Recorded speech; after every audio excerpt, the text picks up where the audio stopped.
Mana rero nishimwe twagomba tuvuge ibi by'ubuzima bw'umwungere wacu bikungiko Eliya.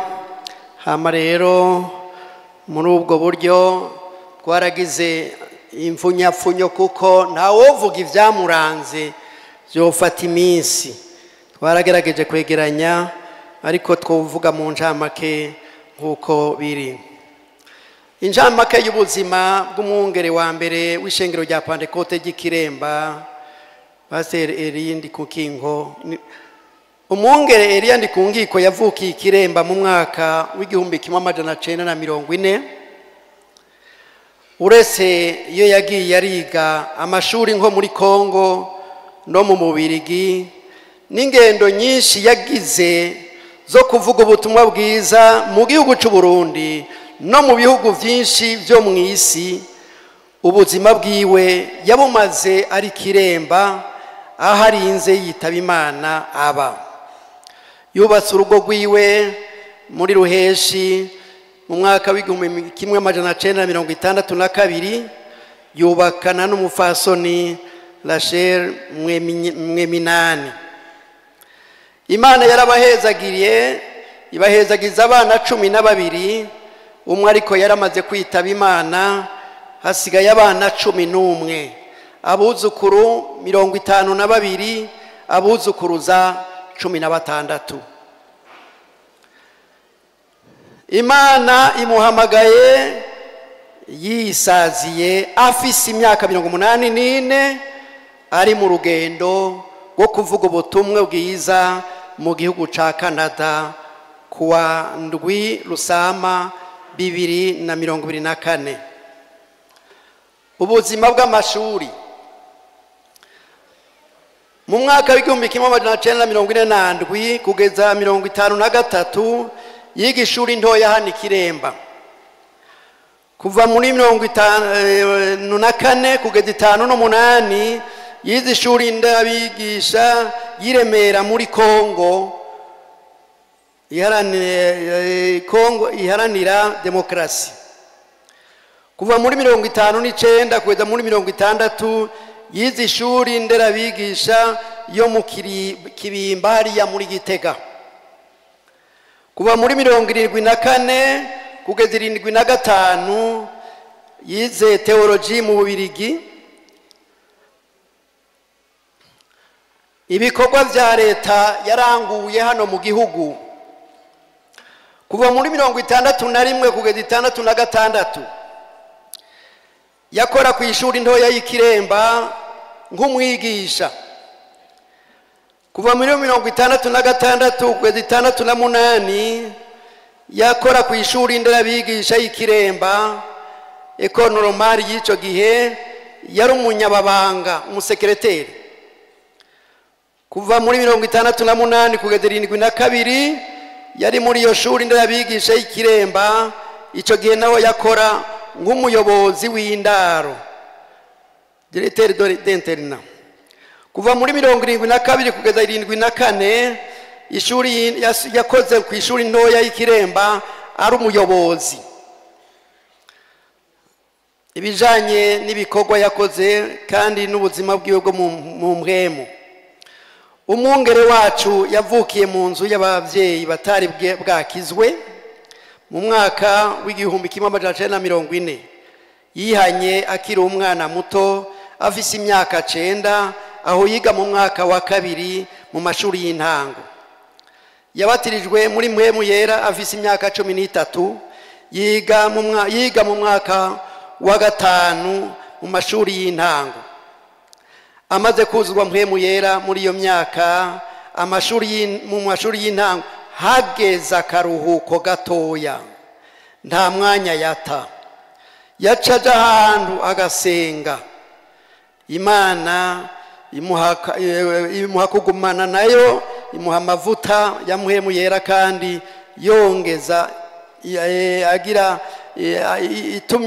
agasaba ko ituma n'abandi mu Burundi, kugira ngo mu Burundi bwa ruguru naho nyire bumva ubutumwa bwiza. Yabisengeye akiri umwana, naho hazoshika ubutumwa bwiza bubohora kugira ngo nabo baronke Mpwemu Yera.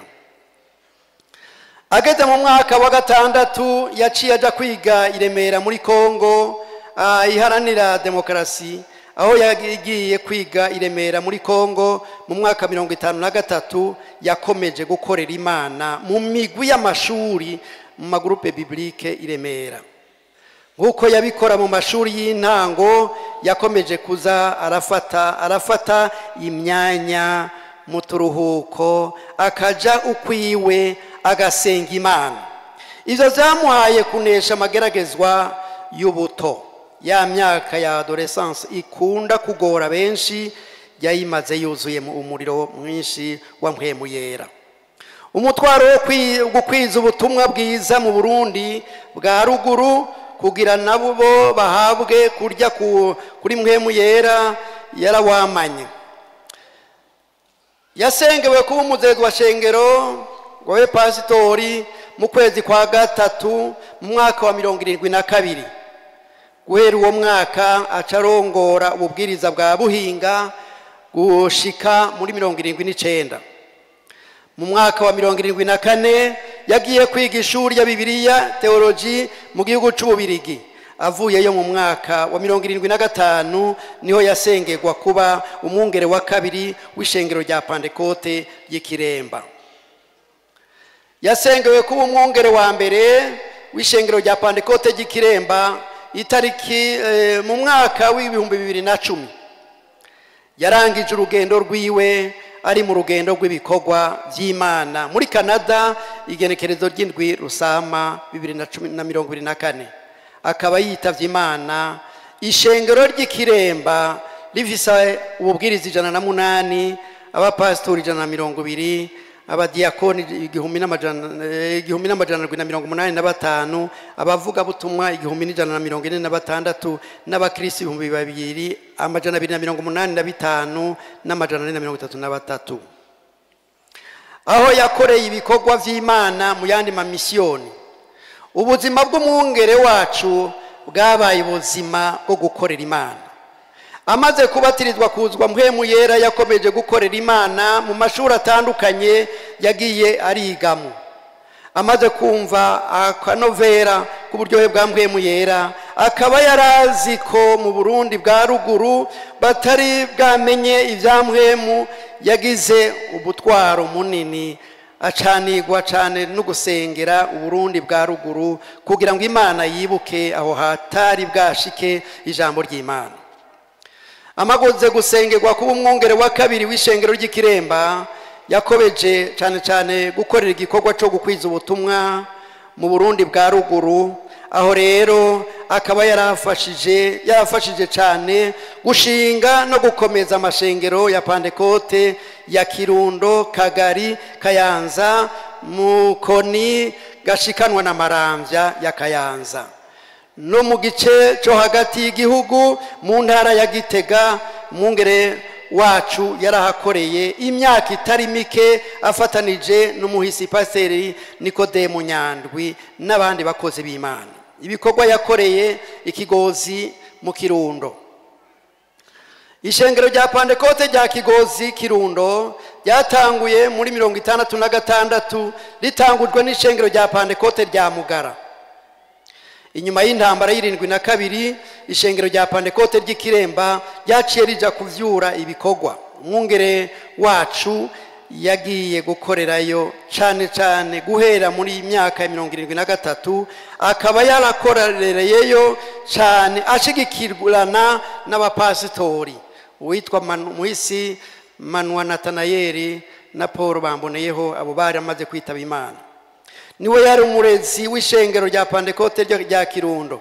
Niwe yabasabira byinshi, niwe yahagarikira iyubakwa ry'isengero rukaba rwinjiwe muri ico gihe muri 80, ari naho baca basengera abapastori ba mbere, hama barimwo umwungere wa mbere w'ubu Gatari Wilson, umwungere wa mbere wa hariya bo mu Kirundo muri uwo mwaka. Mu ntango niwe yigishije ibintu byinshi, harimo n'isuku n'ingene bifata imbere y'abakuru na cane mu gusaba ibibanza by'insengero. Yahakoreye ibikorwa byinshi byo kuvuga ubutumwa bwiza, gusaba ibibanza by'amasengero no gutanguza insengero, kubatiza n'ibindi byinshi. Nk'isengero nziza cyane cyane Murama na Cewe n'izindi nka Murore niwe yazirondereye imfashanyo ngo zubakwe hatibagiwe n'amashuri menshi. Aho hose yagenda yigisha ijambo ry'Imana, hariho yigishiriza ku kiyaga Cohoha akigisha nk'abantu 4,000 atakinyamajwi, abantu bakihana, impwemu mbi zikava mu bantu, ibitangaza bigakoreka kuko yakora acaniwe na bwa bushobozi bw'umuriro wa mpwemu yera. Hari igihe yabatiriza abantu 403 ari kumwe n'umupasitori baje bavuye Kiremba babiri, yariwe n'umuhisi mwungere Pasiteri Nikodemu Nyandwi, yari arongoye ishengero rya Pantekote ry'Igitega. Abo bantu 403 yababatiriza mu kiyaga Cohoha. Ahejeje kubatiza yasanze yariwe n'imisiba, ava amaraso menshi kugezaho atashobora kuja gusangiza. Ayo maraso yahagaritswe n'abari ko baramusengera. Ibindi bihe bakabatiriza mu nzuzi zirimo ingona, ariko aho hose Imana yagiye imushoboza, imuha intsinzi muri byose.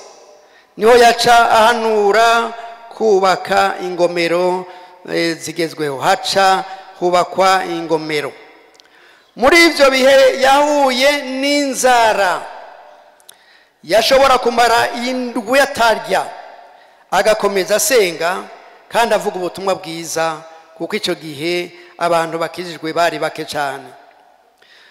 No mu bihe bibi y'intambara igihugu caciyemwo, ntiyigeze ahagarika ingendo zo kuvuga ubutumwa no gukomeza amashengero yo mu Burundi bwa ruguru, na cyane cyane ishengero rya Kirundo. Ishengero rya Pantekote rya Kigozi Kirundo yagiye kuronka ukwigenga muri 1989, ariko aho hose yasengera abungere ba mbere, ariko umwungere yagumye arigendera kandi arishigikira kugeza yitavye Imana. N'imbere yuko aje Canada, aho yavuye yitabira Imana, yari yagendeye ishengero ryo mu Kirundo, hanyuma ararayo n'umwungere wo mu Kirundo. Mu gihe cya Pasika Imana yamuhamagaye, yasezeye ishengero rya Kirundo, akaba yitavye Imana. Iryo shengero rifise ubwiriza 127.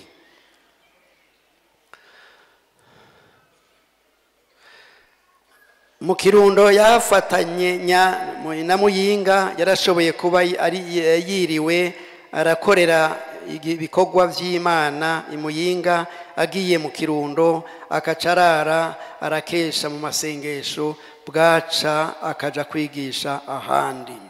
Ibikorwa yakoreye muri Muyinga, yavuze ubutumwa bwiza cyane mu ntara ya Muyinga. Muri iyo ntara yarakoreye cyane mu bice bya Kagari, Karama na Mukoni, afasha gutanguza no gukomeza ayo mashengero.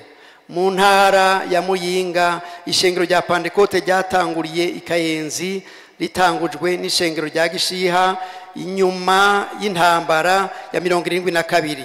Ishengero ry'Ikiremba ryaciye rituma bavuga butumwa Ngoraniwe Wilson na Makarakara Elisha baza kuramira no kuvyura ibikorwa. Ico gihe baciye bakorera hamwe mu kuvuga ubutumwa bwiza. Umwungere wacu yarafashije cyane mu gushiraho ibicaniro Kayenzi. Yavuye yimukira Mukoni, Karama, mu Kigasogwe no mu Kagari, mu Gashoho. Aho hose yashinze ibicaniro. Ubu ni ivyicaro vy'amamisiyoni manini. aho hose yarafashije cyane no mu bikorwa byo kubaka insengero kugira abantu barongaho basengera kandi heza. Niwe yasaba ibibanza vy'Ikarama, Kayenzi, Mukoni na Karusi. Kiremba yagiye gusubiza Gishiha, Kayenzi na Karama muri 78. Kiremba Ikigumana Kagari niwe yasengeye abapastori babiri ba mbere mu Kagari 84, harimwo n'umwungere wa mbere arongoye ishengero rya Kagari uyu munsi. N'inyuma yaho naho Ikiremba yari imaze gushikiriza Gishiha, Karama, Kayenzi, Mukoni, umwungere yagumye akorerayo mu gufasha kwigisha abakozi b'Imana, kubaka insengero, kubaka amashuri n'amavuriro. Akarorero kagaragara n'urusengero yubakishije arorondereye financement rw'Imwakiro.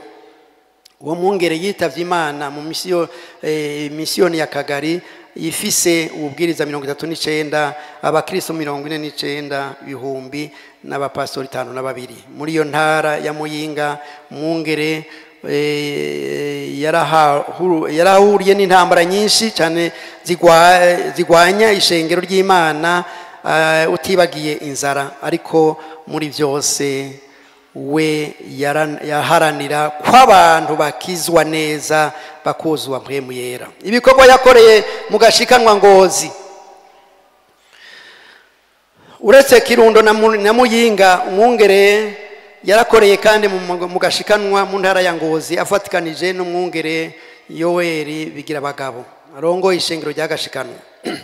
Gashikanwa hatangwa 78, ishengero rirangurira ahitwa ritangurira Mushitsi, akaba yarafashije cyane mu kwigisha abakozi b'Imana, mu kuzana ba missioneri baba Sweda bafasha kwigisha abakozi b'Imana. Yarashoboye kumara ukwezi kose kurenga ariyo mu bikorwa. Yarakunda kuvuga ubutumwa bwiza kuko atakangwa no kurara mu nzu iteye ivyondo, isakajwe ivyatsi, ku kariri gato k'ivyatsi. Ari umwungere muri utwo tuzu akarara afukamye ariko arasenga Imana. Yarafashije cyane no mu kubaka insengero mu bice bimwe bimwe. Ingozi bararengukishijwe kenshi mu ntwaro bagiye kugugara insengero. Yarafashije kandi mu kubaka amashuri y'intango ashigikira ubutumwa bwiza. Yitavye Imana Gashikanwa ifise ubwiriza 45 n'abakristo 80,736. Umwungere imbere yuko yitavye Imana yarasezeye ishengero kuko kuva itariki 28 gushitsa 31 za Ntwarante uyu mwaka yararigendeye agiye gusezera, mugabo batabitahura nawe nyene kumbura atobivuga cyane.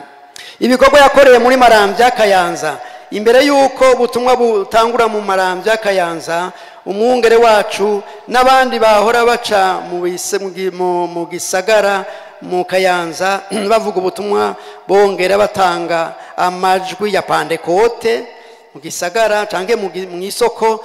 Hama rero kwiherezo batangura kubitahura muri 71 n'ishengero ryatangura neza, aho ngo bahasanga abantu biravyingwa n'ibindi kuko bari bagisenga ibigirwamana.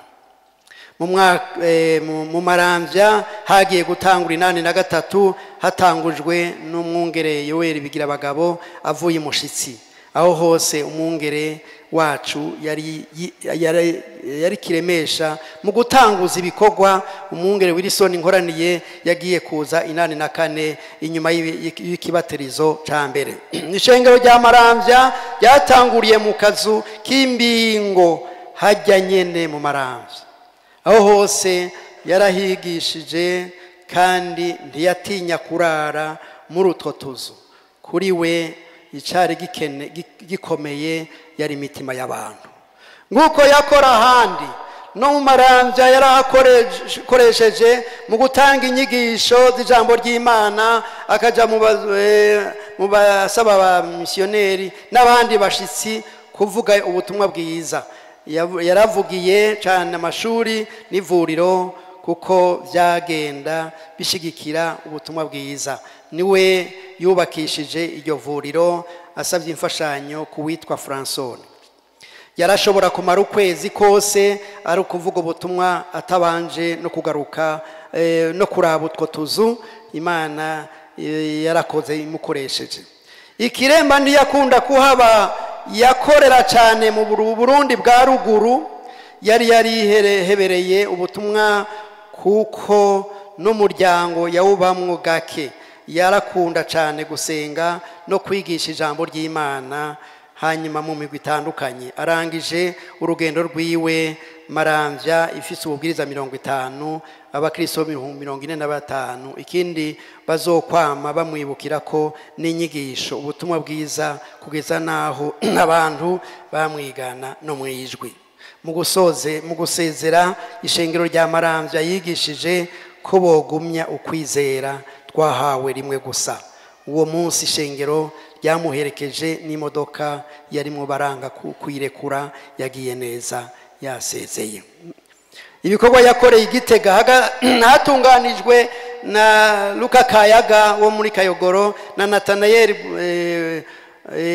Gobahirya wo muri Kiremba. Baza barahamara iminsi nk'amezi 6 baza barakuranwa. Gitega ahashize ishengero rinini cyane.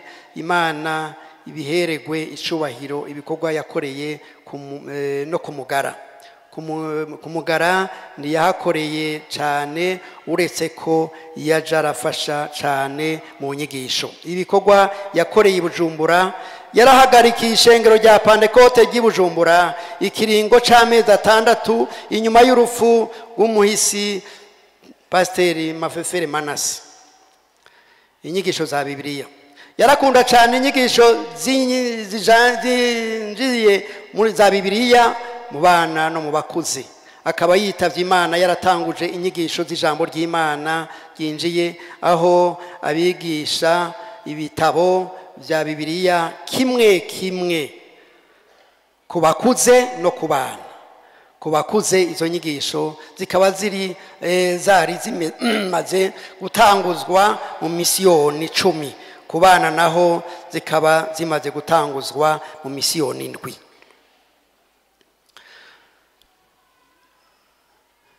Umwungere wacu yarafashanije mu itanguzwa ry'amashuri y'abapantekote muri Canada, muri Amerika, mu Bubiligi, mu Bufaransa, muri Australia n'ahandi.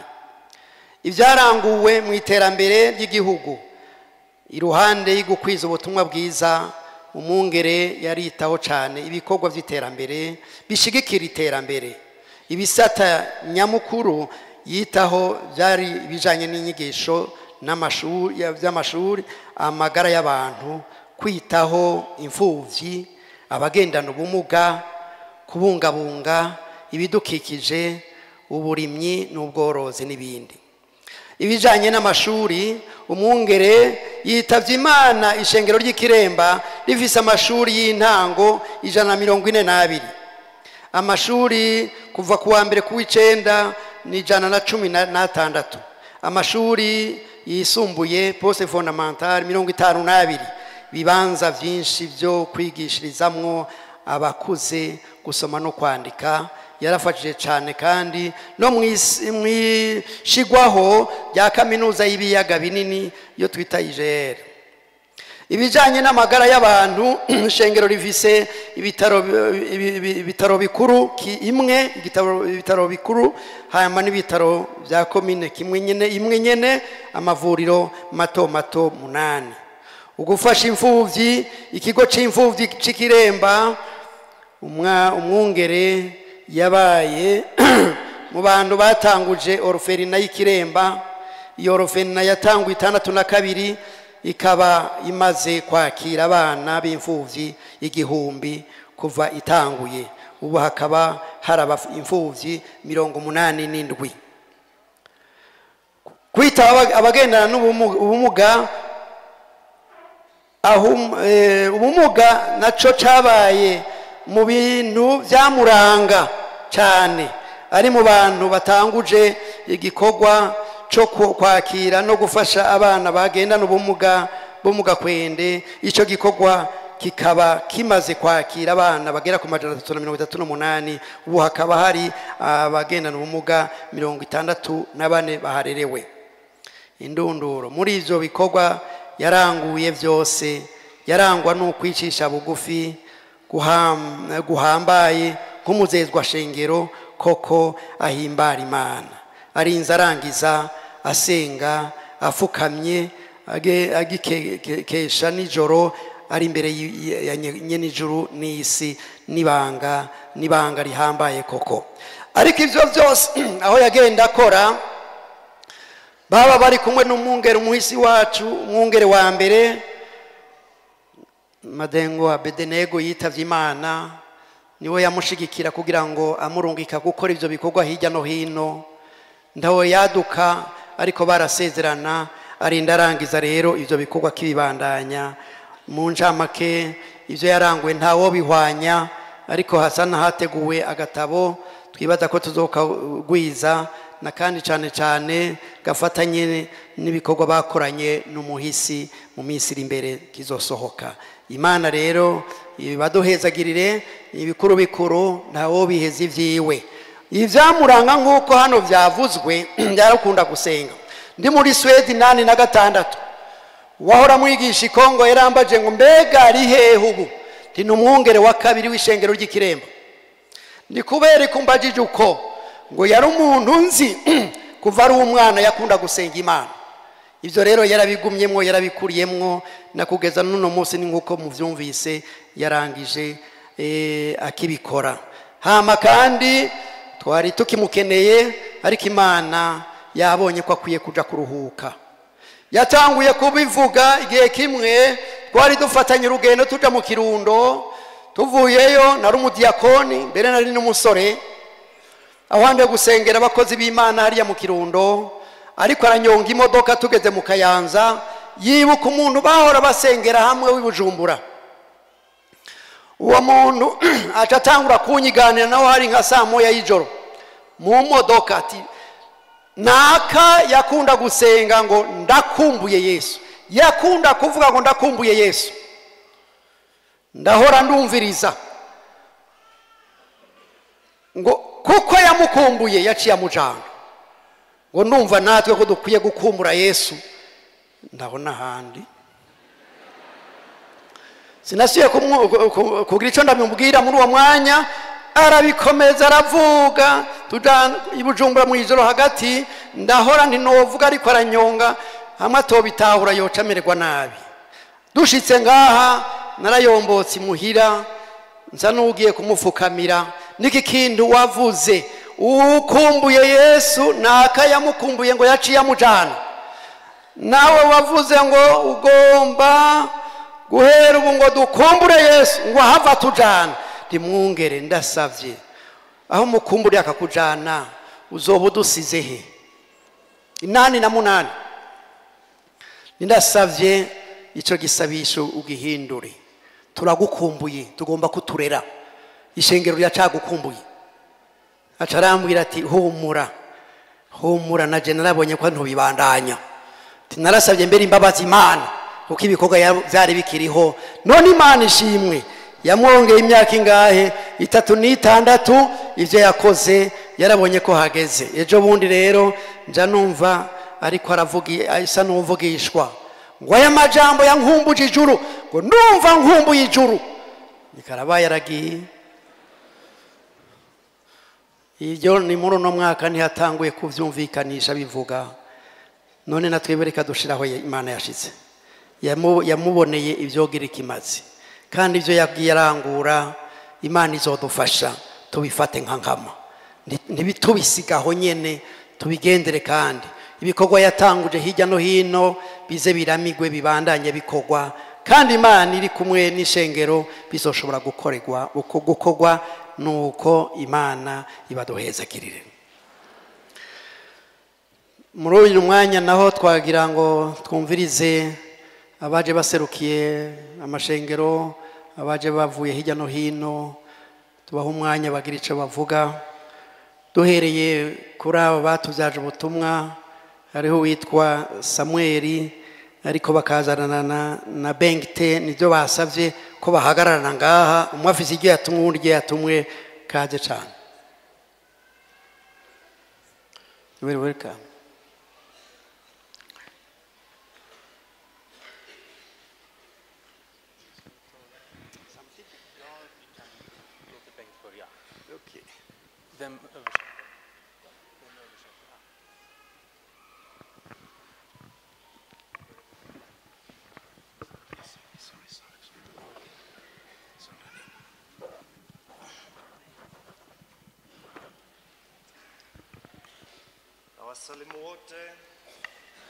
Na wasalimu wote kwa jina la Yesu.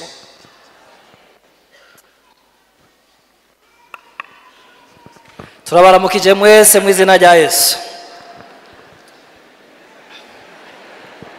Mimi kwa jina naitwa Benti, ni missionary, naishi Tanzania. Jewe ku mazina banyita missionnaire Bengte, bahari ya mu gihugu ca Tanzania mu Wasukuma, lakini kihuduma niko Afrika Mashariki na Kati. Ku by'ibikorwa by'Imana nkorera muri Afrika y'ubuseruko.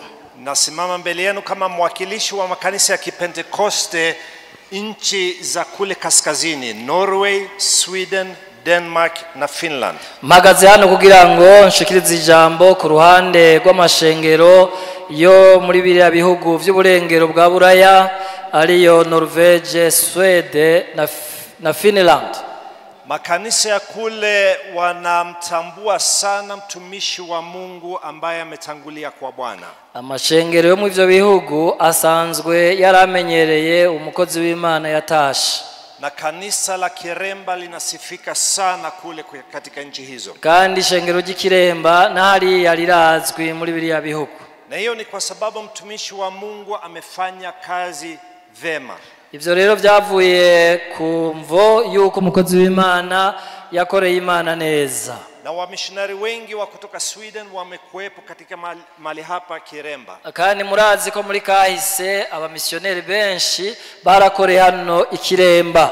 Na wengine wameshatangulia kwa Bwana, lakini walio hai pia wanatuma salamu zao kwenu. Zabaritavye Imana batwitangiye imbere muri abo bamissioneri, ariko bakiriho baratumye amaganuke. Na wanawaombea katika nyakati hizi ngumu. Barabasengera mu bihe nk'ibi bigoye murimwo. Na wanaombea familia ya mtumishi wa Mungu. Kandi barasengera n'umuryango usizwe n'uyu mwungere. Pia pokea salamu maalum kutoka mchungaji Marcus wa kanisa la Pentekoste Jönköping. Turabashikirije kandi ntasho zimva mutima ziva ku mukozi w'Imana yitwa Marcus, akorera hariya mu ishengero rya Jönköping. Wao ndio kanisa ambao walimtuma mama Marion ambaye alikuwepo mahali hapa. Uwo niwe niryo shengero ryarungitse mu missionnaire yitwa Marion yakoreye hano mu ishengero ry'Ikiremba. Mwezi wa 8 mwaka jana tulikusanyika watumishi wa Mungu hapa Burundi, tulikuwa pale Kayogoro. Kwezi kumunani kumwaka uheze abakozi b'Imana bose mu ishengero rya Pentekote mu Burundi twarakoraniye hamwe mu ishengero rya Pentekote mu Kayogoro. Na mtumishi wa Mungu ambaye ametangulia sasa tulikuwa pamoja naye. N'uyu mwungere yitavye Imana yatwitangiye imbere, twari kumwe muri ico gikorano. Na katika kipindi kimoja alisimama akasoma neno la Mungu. Mwanya kanaka yarahagurutse arasoma ijambo ry'Imana. Akasoma, nimevipiga vita vilivyo vizuri. Ayachasoma rya jambo ry'Imana rivuga ngo nagwanye intambara nziza. Mwendo nimeumaliza. Narangije urugendo. Imani nimeilinda. Nazigamye ukwizera. Na sote ambao tulikuwepo mahali hapa tulisikia kwamba mzee sasa anatuaga. Twebwe twese rero twari muri ico gikorane twaciye dutahura yuko umwungere ahejeje kudusezera. Na kwa kweli tuliona kwamba haya maneno ya Paulo yalimfaa sana pia mzee wetu. Vyukuri na twebwe turabona ayo majambo yakoreshejwe na Paulo ko n'umwungere yarakwiye kuyakoresha. Maana tukiangalia kazi yake na huduma yake amevipiga vita vilivyo vizuri. uko turavye ibikorwa yakoreye Imana ni programme zose yakoreye mu Imana tubona ko yagwanye intambara nziza Na mwendo ameumaliza. kandi urugendo yararurangije Na imani ameilinda. ikindi naco yarazigamye ukwizera. Mtumishi wa Mungu ambaye ametangulia Umukozi w'Imana yatwitangiye imbere ni mfano mzuri kwetu sisi sote. ni icitegererezo ciza kuri twebwe twese. Na niombi katika maisha yangu Iryo ni sengesho mfise mu bugingo mimi bwanje nije nikamaliza vizuri kama mzee wetu. ko najewe Imana yongirira ubuntu nkazorangiza amahoro nk'uyu mwungera arangije. Nchi za Norway, Finland, Denmark na Sweden Ibihugu vya Norvege, Denmark, Sweden na Finland tunaheshimu huduma aliyofanya mzee. turubaha cyane ibikorwa Imana yakoresheje uwo mwungere. Asante Mungu kwa sababu ulimwokoa. Turashimira Imana cyane ko Imana ariyo yamuhaye agakiza. Na siku Mungu atakapotuita na sisi wengine, Igihe rero byashitse natwe Imana ikaduhamagara tushikiriwe, tunaamini tutamwona kule juu. twizigira neza ko tuzosubira guhura n'uyu mwungere mu bwami bwo mu ijuru. Mungu awabariki sana. Imana ibahezagire mwese.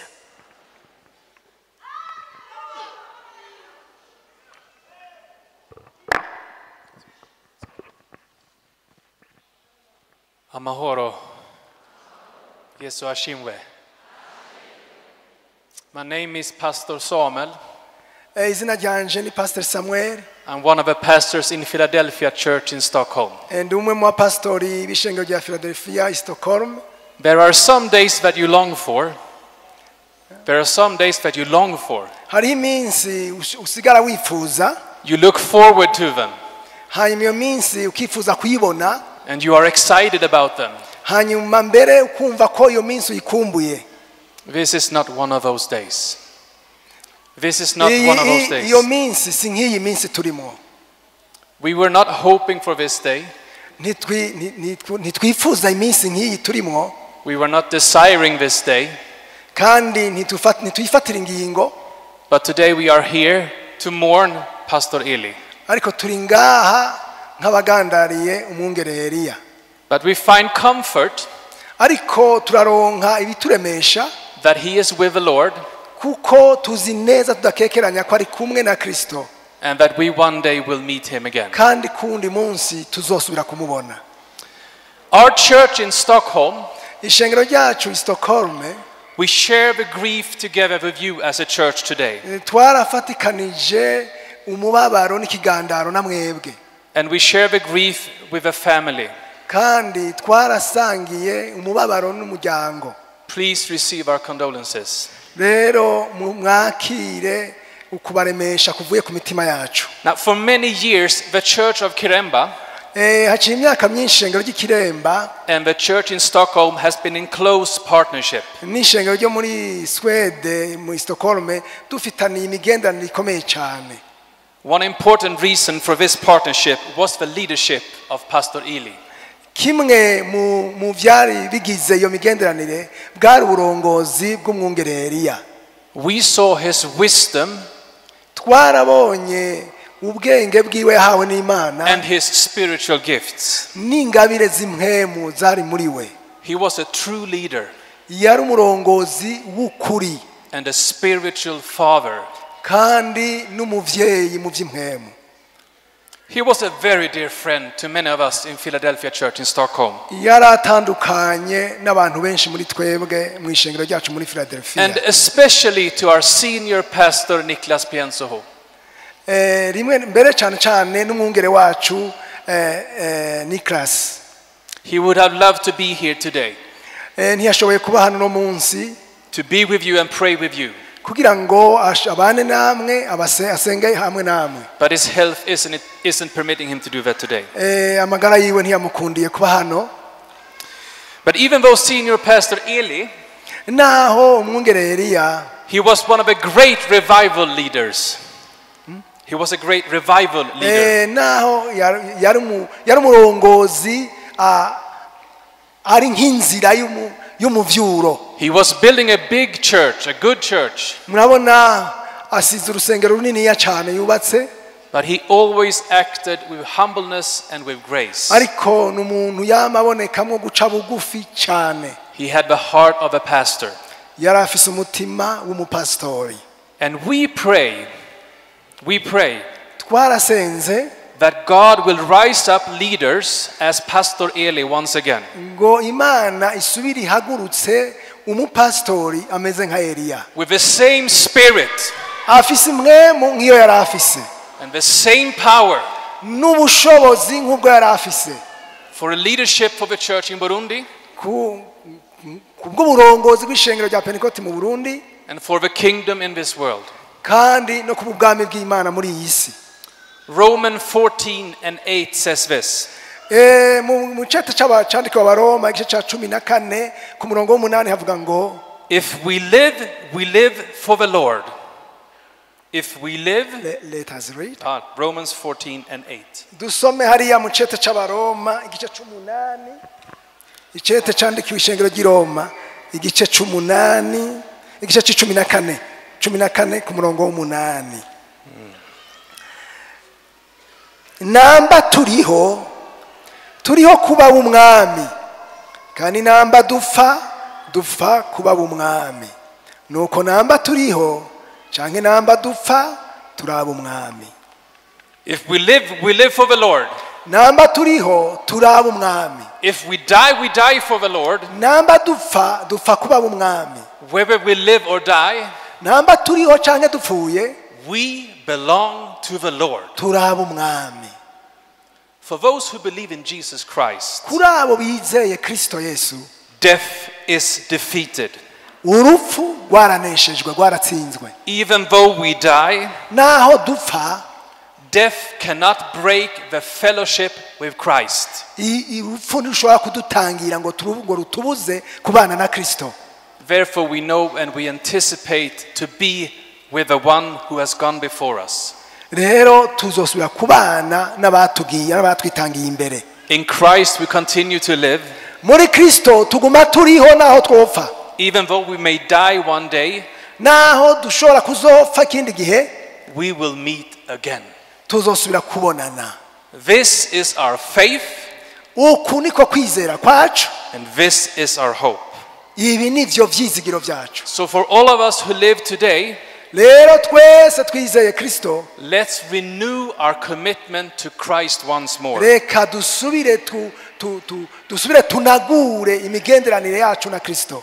Just like Pastor Eli did his whole life.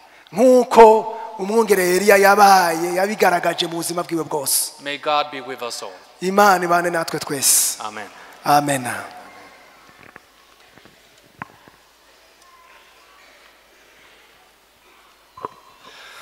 nuko barakoze, bari basabye ko bocishamwa ijambo ritogi wari ko arigisha uyu mubiri.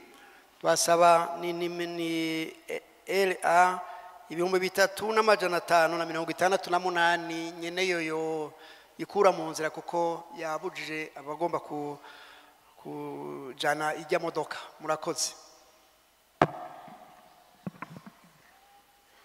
Twobandanya rero n'umwongere aserukiye abandi bongere bo mu ishengero. Imana ibahezagire.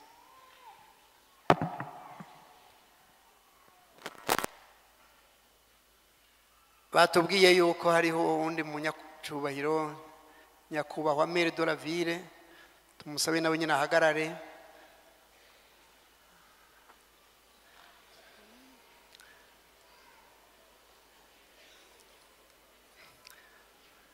Muramubona?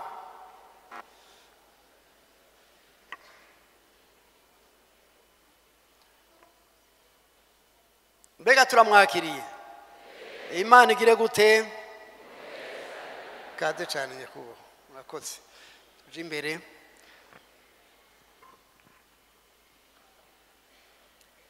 Barakoze cyane. Uno munsi ni umunsi ugoye ku muntu wese yambaye umubiri, ariko Bibiliya nayo ikatubwira ibinyuranye n'ivyo, kuko itubwira ko ari umunsi w'umunezero, umunsi waho umugororotsi aba atahutse mu bwami bw'Imana.